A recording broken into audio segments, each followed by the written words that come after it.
It's really not a secret that things are slowing down a little bit. And we've seen that across the board with all small business owners. We're hearing from our quick serve business owners that their sales are down. We're hearing from our retail business owners that sales are down. And I think we can pretty much insinuate that it's from the economy. But it's not really the economy itself that is affecting the slowdown or that is creating the slowdown. It's people's perceptions of the economy. So as everyone sees inflation rising and their costs are going up, which is impacting the average family's discretionary income. So it's not that people are making this up in their minds. It's actually happening. The inflation is rising, costs are going up, everything at the grocery store costs more. Going out to eat then costs more because the cost of supplies in the food service industry is going up. So that those small business owners have to raise costs. In addition, there's been a huge trend of rising wages, which makes small business owners' costs go up. So all of these things to the consumer pinch their spending power. So they're making adjustments to their spending power. But then, of course, what happens is things slow down and small business owners now have the rising costs, but are seeing fewer customers through the door. And this many times will start to create a high level of anxiety and this feeling like you don't have any control over the traffic that's coming through your doors, because you start to tell yourself things like, oh, people aren't spending any money right now. People aren't buying things. People are saving their money. People are staying home more. Whatever you're telling yourself is just reinforcing that truth for you. And the reality is there are lots of people out there spending money the same way that they have always spent money. There are many of your customers that maybe aren't coming in because they are maybe they are watching their money a little bit tighter, but it may have to do with other reasons as well. Their own limiting beliefs that are getting in the way, like, oh gosh, we don't have any money because the cost of eggs went up, which may not actually be true. The cost of eggs did go up, but for a family that was operating with significant discretionary income, that might not have actually impacted what they can and cannot say yes to. The point is that your customers are still out there and you can capture them. And what we're going to talk about today is how do you do that? Obviously, you know where I'm going to go first. It is you've got to get out of your own way and flip your mindset. First thing we have to come to terms with is the fact that, yes, my customers are out there. Yes, my customers are ready to spend money. Yes, they want to spend money with me, but for whatever reason, my customers are not making the connection in their minds between me, my business, my service, my product, the problem I solve, and where they want to spend their money. And that's what we have to change. That's what we have to change, is we have to make you relevant to them again. Now, relevancy is something that we talk about for quite a while in our customer avatar workshop, because people will only buy from you if your product, your service, and your solution are relevant to them in their situation. So relevance changes. And one of my favorite examples, oh gosh.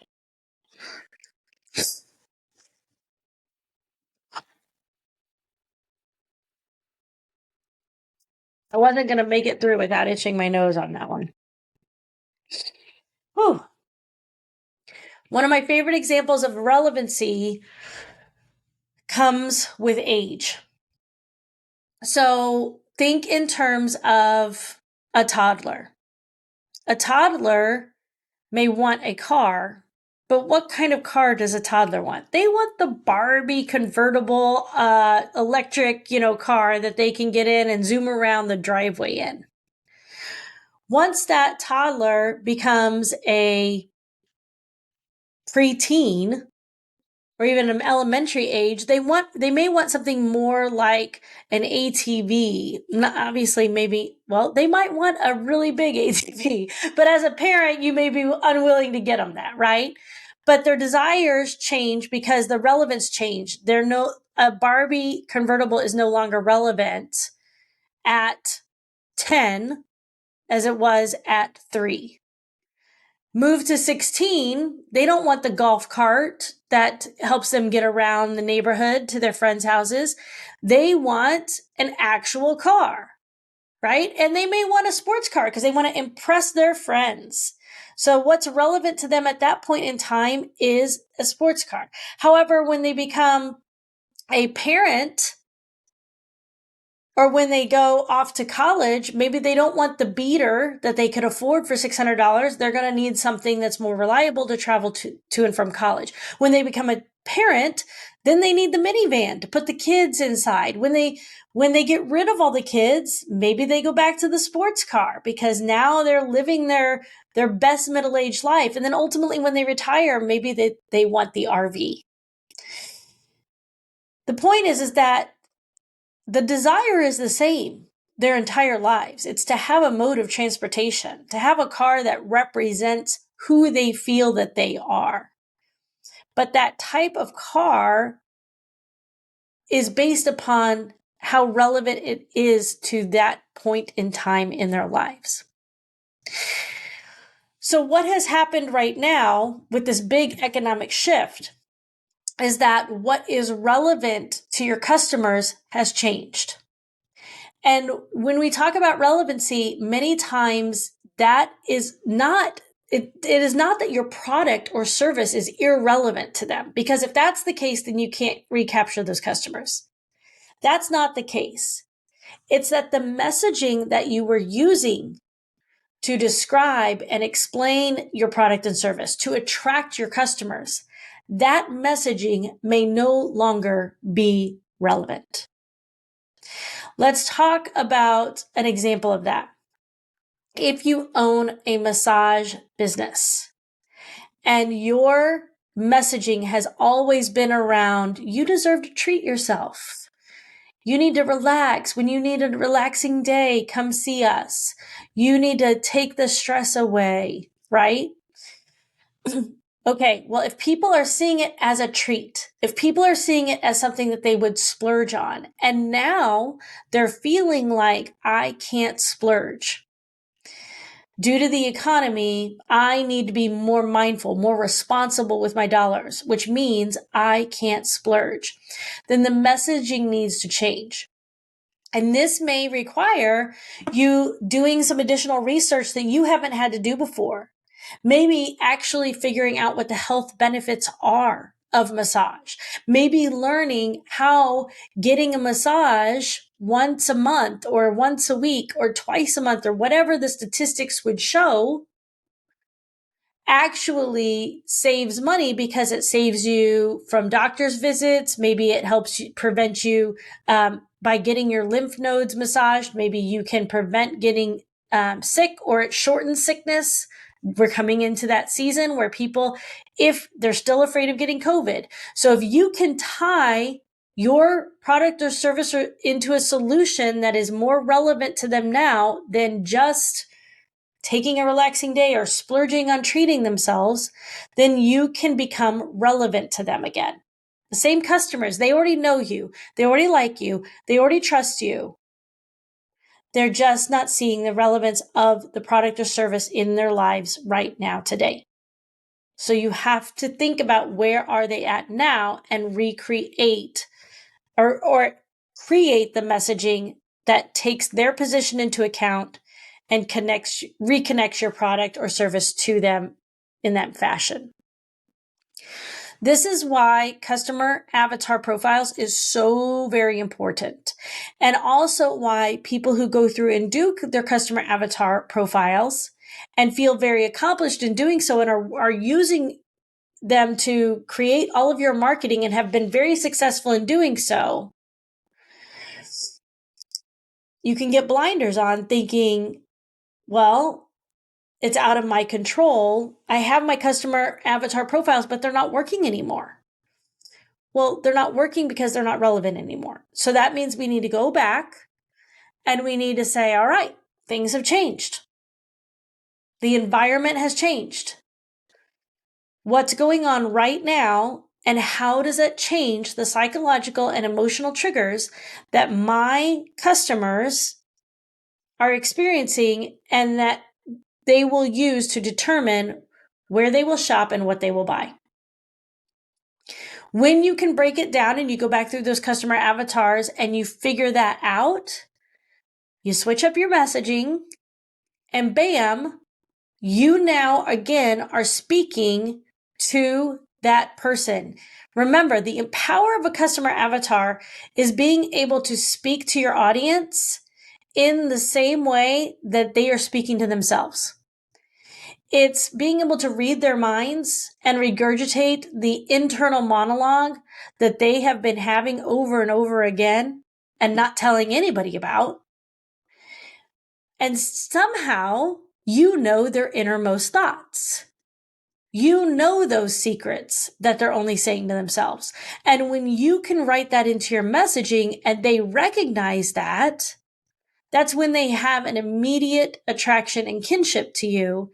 And they are absolutely, positively convinced you do have the solution to whatever the problem is. Because you understand them on a level that even their closest friends, their spouse, their children, their parents, even they haven't noticed or connected with your audience or your customer on that level because they're not paying attention and not speaking to them through that mimicking of the internal dialogue. So this is what you need to do right now.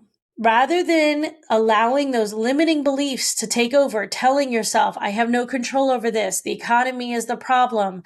People aren't shopping the way that they used to shop. People aren't buying things that they used to buy. That road leads to dragons, right? That road is not going to serve you or do anything to help you thrive in business. So let's put that aside and say, okay, they're still spending money. How do I become relevant to them again? Let's go back to the drawing board. Let's take a look at that customer avatar profile exercise, which remember, that takes time. That's going to take you several hours if you really put in the time and effort to go through and concentrate on building your customer avatar profile. And this is another place where those limiting beliefs can get in and sabotage you, because you could be saying, I don't have time to do that. And I'm going to challenge you to that. You do not have time to not do it.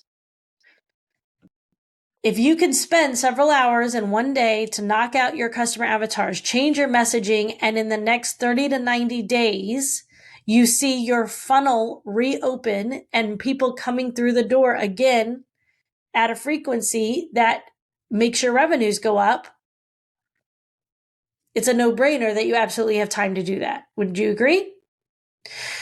So what I want you to take away from today is that, one, you haven't lost control. So don't allow those phantom voices to tell you that you have. This is not happening to you. It's happening around you, and you can adapt and adjust and navigate this and still come out on top. So get those limiting beliefs out of your mind. Instead, open yourself to relearning who your customer is.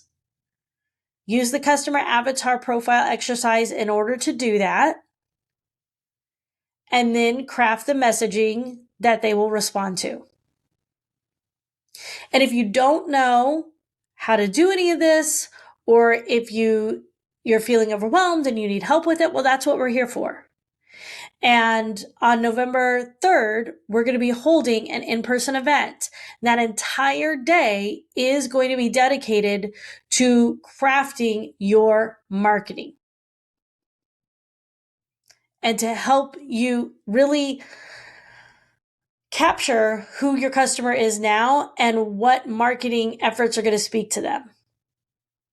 Because what happens many times is when people are feeling like your customer traffic is slowing down, we start scrambling and we start just throwing spaghetti at the wall again when it comes to marketing. Let me try this. Let me do this event. Let me do this. Let me do that. The whole time your messaging is off, so your customers aren't responding and the events aren't working, but you're putting out more time, more energy, more money, and you're getting less results, which just continues to put you down that spiral. So we're taking one day, November 3rd, in person. We'll also have some virtual seats.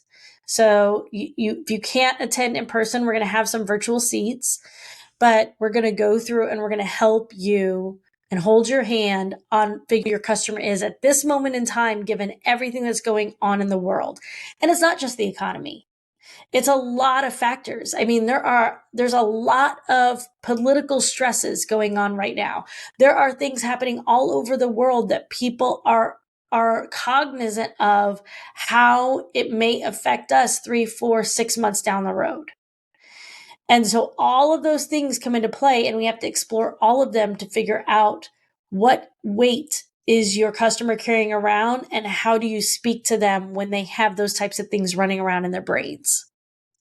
So I hope that you join us on November 3rd so that we can help you through that and we can help you right that ship so that you again feel like you are full steam ahead with the customers that need you so you can be doing business as usual regardless of what's happening around you.